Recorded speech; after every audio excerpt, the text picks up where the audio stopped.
College football nerds here talking playoff football with y'all. Texas and Washington.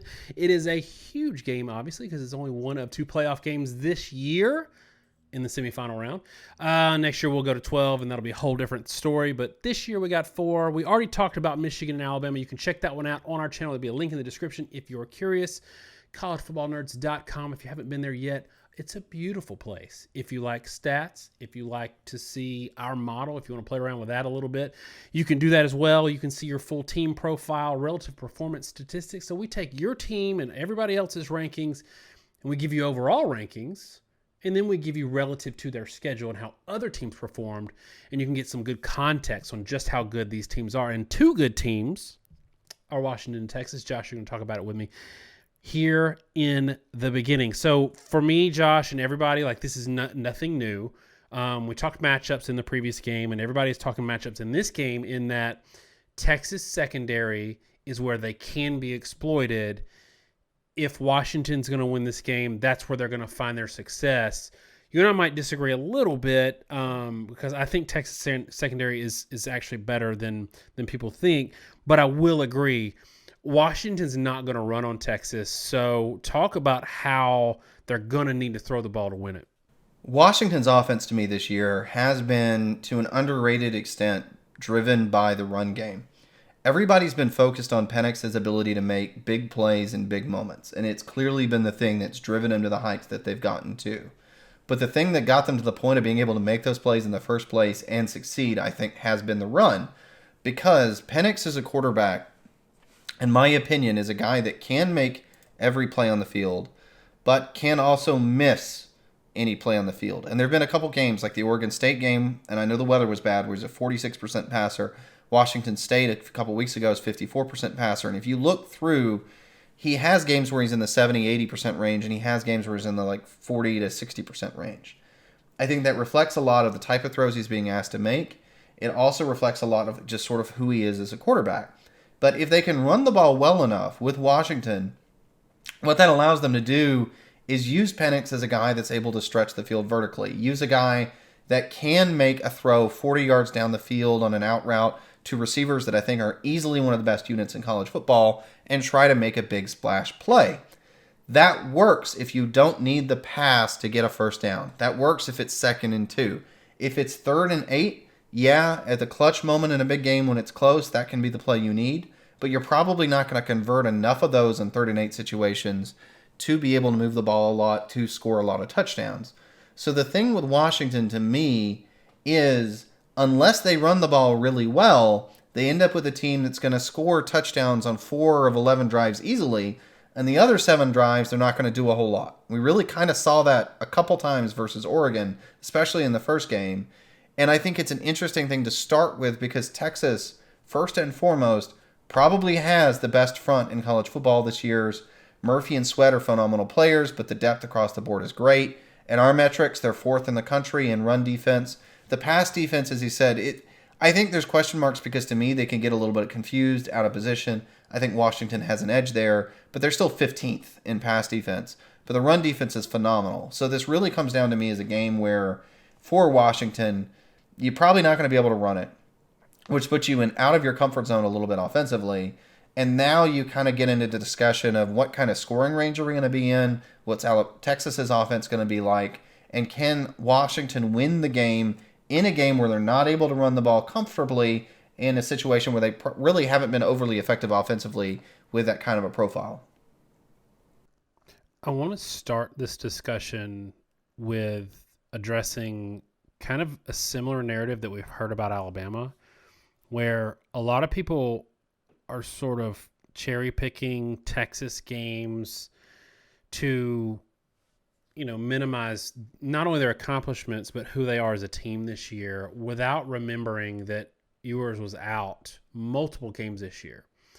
Not a lot of teams beat decent teams with their backup quarterback. Florida State fans are going to be at me on this and say, well, we beat Louisville, we beat Florida.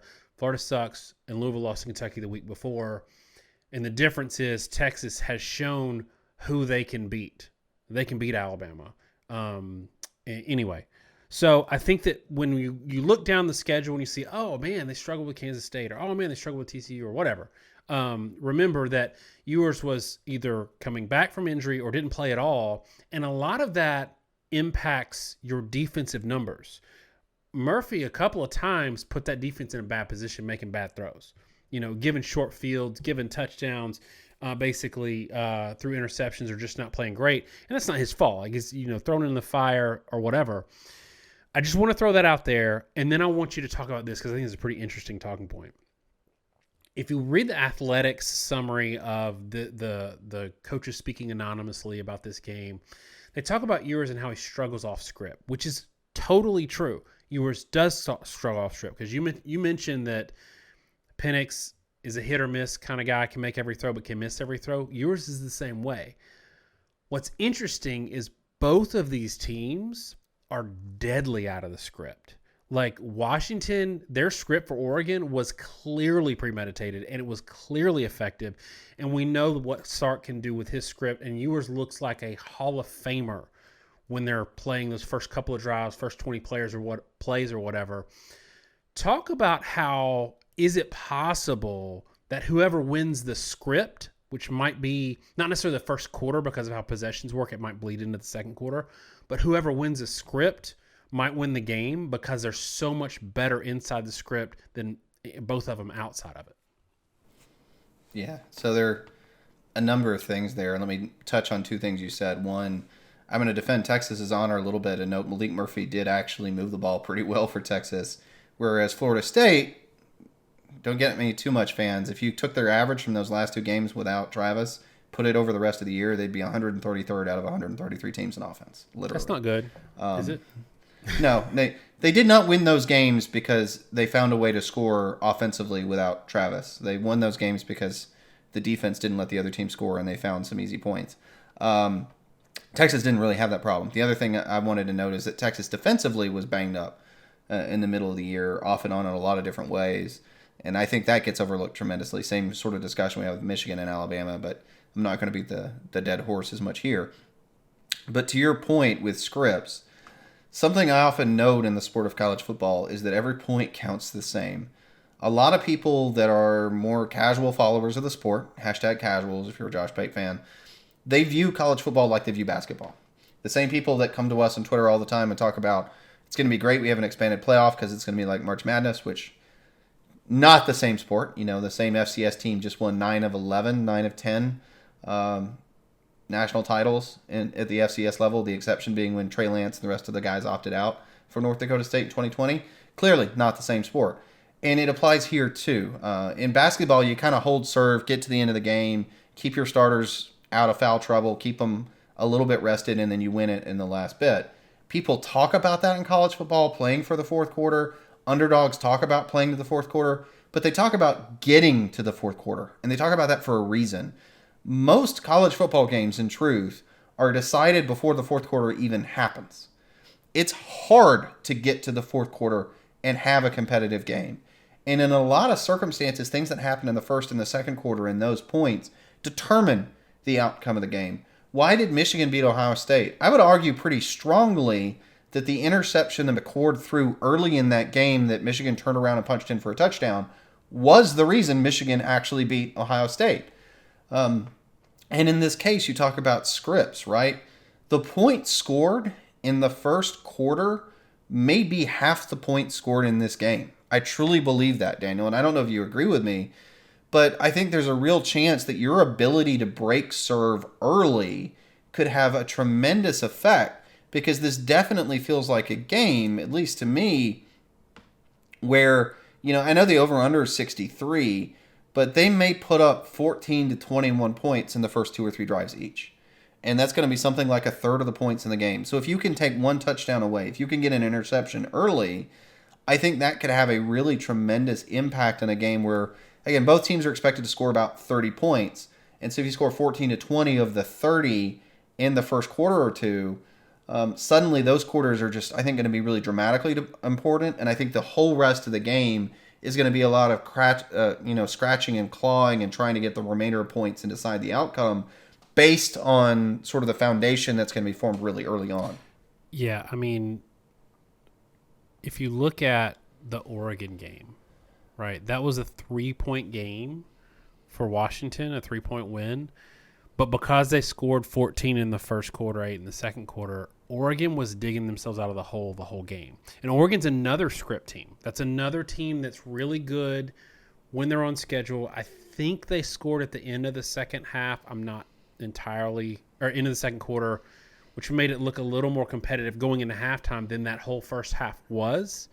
But the way that Washington started that game was the game. They held serve the rest of the game.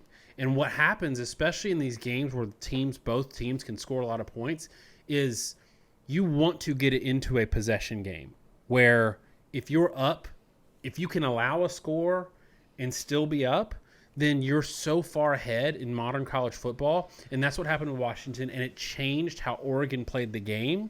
And it also allowed Washington to run the ball a little more than they probably wanted to, or probably felt they had to if they were in an absolute knife fight from the beginning. So, yeah, I think the script is huge. I also think that, especially in Texas's case, Ewers is so good from the script that they can't afford to not score early. And I don't think that's going to happen because I am like the founding member of Sark as a play caller fanboy, have been for years. There's no way he's going to go a month off and not hit somebody with a fancy orbit motion touchdown in the first couple of drives. But Josh, if Washington can do that one thing where like they assume we're going to give up points the first 3 drives, we're going to give up points. But if we can limit that to 1 field goal, 1 touchdown, and 1 not score in the first 3 drives, that's halftime. They've only given up 10 points. That might be the ballgame. Yeah. And, I mean, it's a challenge. To your point, I think this is a good point to get on personnel. Texas presents a lot of matchup difficulties for Washington that no one else really could do in the schedule. Even Oregon is a really dynamic, effective offense. They use space really well. We talked about in our preview for that game where you picked Washington to win again, and you were probably the most adamant person to say, look, they beat them the first time, and now everybody's just assuming they can't beat them a second time. That Oregon offense didn't scale great. It was designed and is designed to beat up on bad opponents. We're not going to preview the game, but my personal belief is that Oregon is probably going to thump Liberty because they are built to destroy somebody like that. Texas is not built that way. And even when you talk about Oregon skill players who are very good, I'm not sure Texas doesn't have 2 or 3 receivers better than anybody Oregon has. And I know Franklin's a good receiver, and I know they've good options. Worthy is very good. A.D. Mitchell is very good. Whittingham is a guy that I don't know that he's as talented, but is the solid prototype for what you want as a guy to do, just like all the down and dirty stuff for an offense. And then the running back core is good. The offensive line has absolute studs. The quarterback's very good. I mean, it's one of the best tight ends in college football. There's just weapons everywhere. It's been sort of their ability to consistently put it together that gets you scratching their head. And quite frankly, a lot of that falls on Ewers. I mean, to your point, when you talk about what coaches have had to say about their offense, a lot of it comes down to the fact that Ewers, in their minds, is a guy that's benefited from a lot of the skill around him. And in my view, and I took heat when I initially said this early last year, watching the Oklahoma game, I said, look, he blow out Oklahoma, but when I watched the tape, he's like, it's got to be really obvious to him. And when it's obvious to him what he's got to do, he's really good because his skills, pure skills, are so good. But when he has to think, and especially there's a lot of stuff that goes on with the quarterbacks, people talk about it being mental, like it's just processing. There's a lot of technique stuff based off timing and rhythm and where you set your feet and how you turn your body. If he's not able to throw at his expected rhythm, if he's got to reset his feet and redirect his eyes, he struggles. Okay, that's the short version of how I see him from an analytical perspective. He and that offense have to be on the same page. So if you're Washington, if you end up behind, if Texas gets up and you have to strain and you give them the opportunity to do things in their play calls where it's a little easy for yours, they're going to succeed. If this gets more into a knife fight, if you get late into the fourth quarter where you're able to bring pressure, we're not going to have a ton of time to talk about defensive names, but like Trice for Washington, I know he's not necessarily the biggest name nationally, but every time I watch tape from him, I feel like he's disrupting. Guys like him are going to cause problems for Texas. I think Texas could have issues with the fact that Washington's a very scrappy team defensively. They fight tooth and nail. I think Ewers has some issues in those situations. Texas wants to be in a game where they're up by 2 scores in the fourth quarter. If this game gets in the fourth quarter, Daniel, and this is sort of my view on it, and Washington is down by a touchdown or less, especially if they're in the fourth quarter and they can score to win, I probably would pick Washington to win the game, even if they're behind. And so to me, a lot of this is really just based on whether or not Texas can build a lead. And if they can build a lead, is it enough to sort of survive the late rally? Because they have a ton of weapons to get the matchup problems they want. But when it gets to more of a scrappy game where you're trying to make stuff up on the fly, stuff isn't quite working the way you want it to, call-in plays, you haven't practiced 17 times in bowl practice, then the execution starts to fall off and those advantages matter less. So that's kind of my overall takeaway on it. So, it's a 4-point spread. And much has been made about the fact that Texas doesn't give up big performances to running backs. It's a fun fact. Other than in a 31-10 loss to Wyoming running back who ran a ton, he had like 110 yards. The only other running game or rushing performance that was over 100 yards was Dylan Gabriel in the Oklahoma game. So nobody runs on Texas. But what's kind of interesting to me, so they ended the season just killing Texas Tech, killing Oklahoma State. Iowa State couldn't run it. Could not run it at all.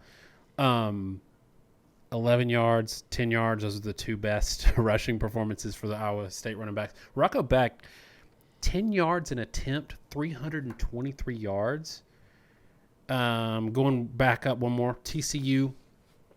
Josh Hoover, not anybody's Heisman finalist list, 302 yards, 8.4 yards an attempt, 2 touchdowns, 1 interception. There are some situations going back to this Texas secondary where even though they show they can shut down a run game entirely, they're not able to fully run away with it because the quarterbacks that are not nearly as good, both quarterbacks and just overall passing game, not nearly as good as what Texas is going to face in Washington, have kept these lesser teams in the games. So knowing that, is it a situation where it's really hard to pick a game that even if you're picking Texas, that's not super close because history tells us that Penix in this offense is going to at least keep them in the game, even if they can't run?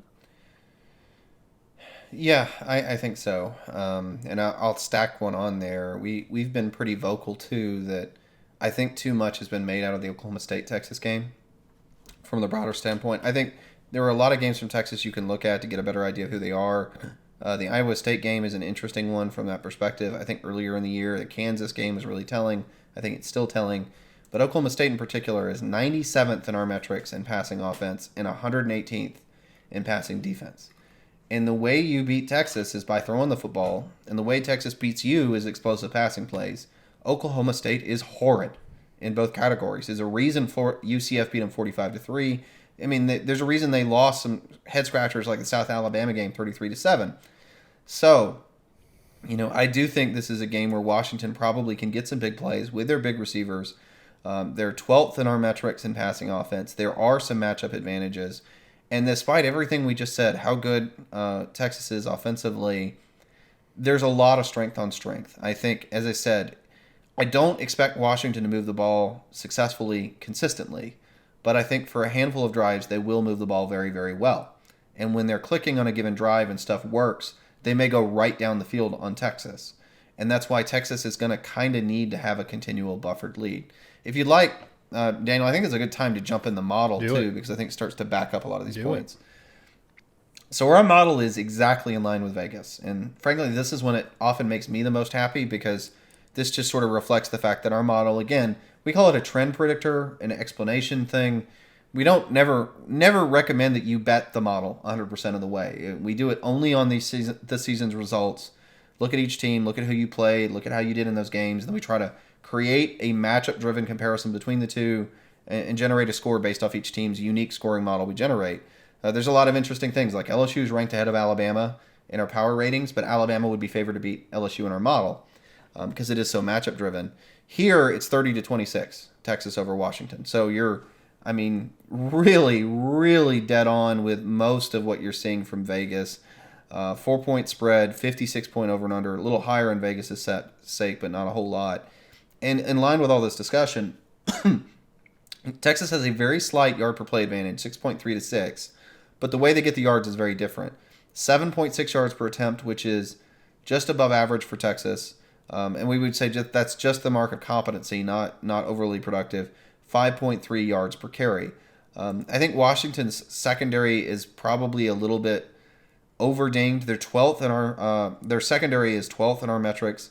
Their run defense, however, is 70th. I don't think enough attention's been spent on just the fact that Texas may be able to run the ball for 5-6 yards a carry the whole game, which would let them build a lead. Washington is the opposite profile. 8.3 yards per attempt projected, 2.5 yards per carry, which is terrible.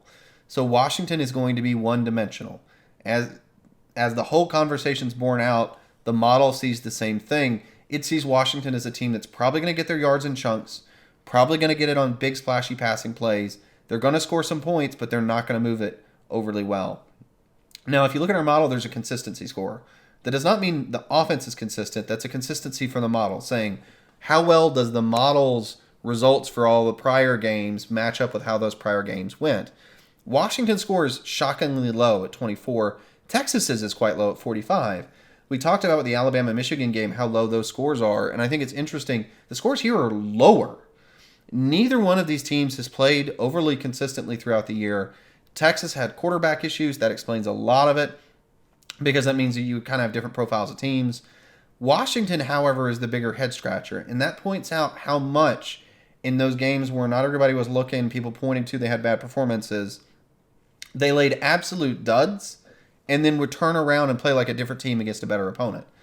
And I think a lot of that speaks to the fact that Washington, in a weird way like Alabama, but for different reasons, is going to score points on certain drives and then stall the rest of the time. And I think it's unlike Alabama, who has the pieces to do everything they want and just can't necessarily execute. I think in Washington's case, it's more that they've got a couple pieces that are just exceptional, right? Penix can make any throw. The receivers at Dunce, those guys are phenomenal. And when they connect, and they do connect so many times a game, they move down the field and score. And when they don't connect, the rest of the pieces aren't that good. There's nothing else to really pick up the slack. And so you kind of end up in a situation where you're scoring 20 to 30 points almost irregardless of who you play. But it's not execution driven. It's just driven, I guess it is in a way, but it's driven more by the fact that you're so dependent on splashy plays, and you can only generate so many of them because it's just sort of the nature of who Penix is as a quarterback and who the receivers are. So that's the model sort of backing up a lot of what we said. And I do think the interesting point here, too, when we talk about Penix and all, and I'll flip this back to you, the one thing we haven't talked about a little bit, I think, is the ability to scramble and run, because the other thing buried in this rushing number, this is college-style rushing. Penix is not a runner. And I think if they had the ability to run the quarterback, that might help them a little bit because Texas's front and run D is so good. It's hard to run traditionally. Alabama versus Texas, the only reason they ran at all really was that they had a mobile quarterback.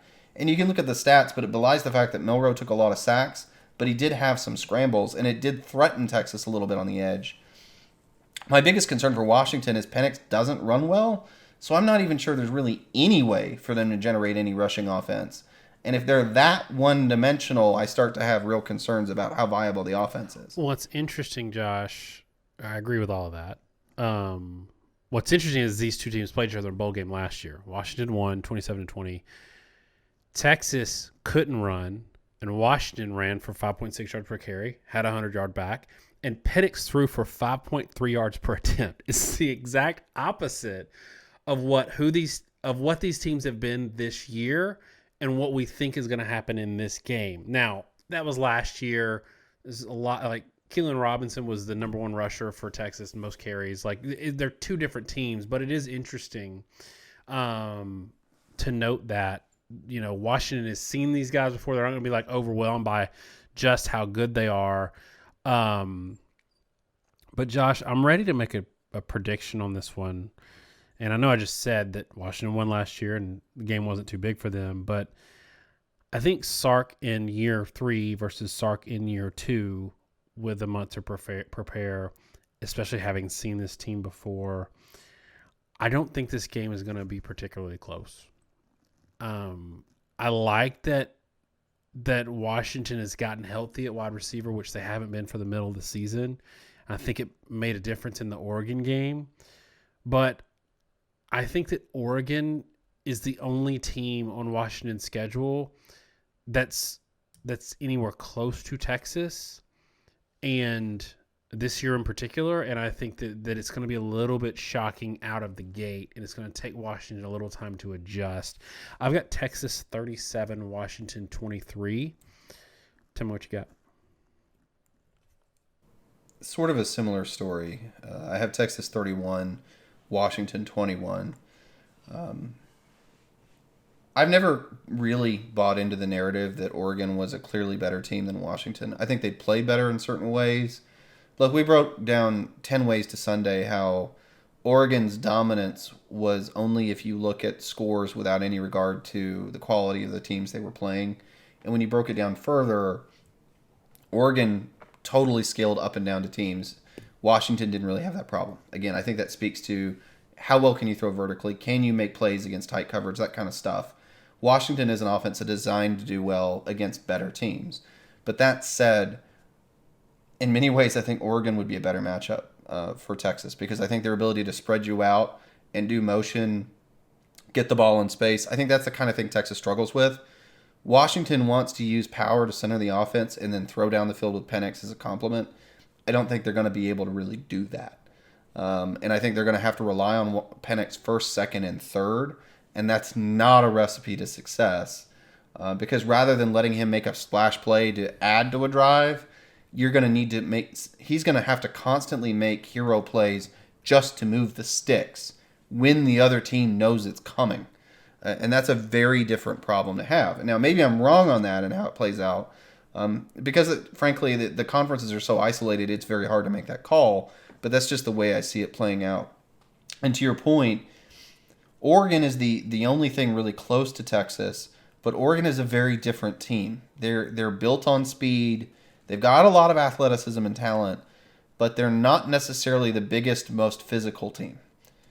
Texas is a lot bigger. They are a lot more physical, and there are a lot of positions where, frankly, I think, as much as Oregon is really dynamic at receiver, they're almost designed to throw underneath and, turn screens into big plays and things like that. Washington challenged them. They were able to do that successfully.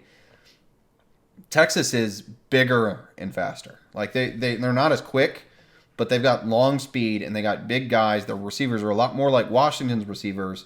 Washington hasn't played anyone built like that. And in the front seven, they're just so much bigger and more physical. I think there could be an early game shock on both sides of the ball. So my real prediction here is based on the fact I think Texas is going to get an early lead here. I think Texas is going to get maybe a substantial early lead, something like 24-7. And I think this is going to be one of those games where Washington kind of starts to do well off and on, and they have a couple drives where they put points on the board. And Texas fans are going to sweat and sweat and sweat more and more as the game goes on. Washington's going to start to pull close, and it won't shock me if Texas scores like, let's say it's 24-7 in the half, and it ends 31-21. That's kind of what happens in my mind, that Washington is going to claw back, and Texas is going to just find one drive, and it's going to be one bridge too far. That Washington's going to have too many scoring drives needed to win, and Texas can't quite run away with it, but Washington's not able to claw up enough. And I think a lot of it is going to be that initial shock, I think, with how this game's going to go, and a lot of it's just sort of due to the, really in my mind, due to the fact that even within the scripted offense, the fact that Washington doesn't present a significant threat to run on Texas means they can keep everything in front of them and then don't going to give up the big play because they're going to drop two safeties, they're going to be in cover three, what have you. They're going to let it go. Texas is going to be able to attack in a balanced sense and put Washington much more off balance early in the game. And I think it's going to take Washington a little longer to adjust to that. At least that's just my 2 cents of how I see it playing. One path to victory for Washington for me is if this Joe Moore award-winning offensive line shows that they can hold up to the best defensive line. In my heart, I know that Texas has the best defensive front in the country.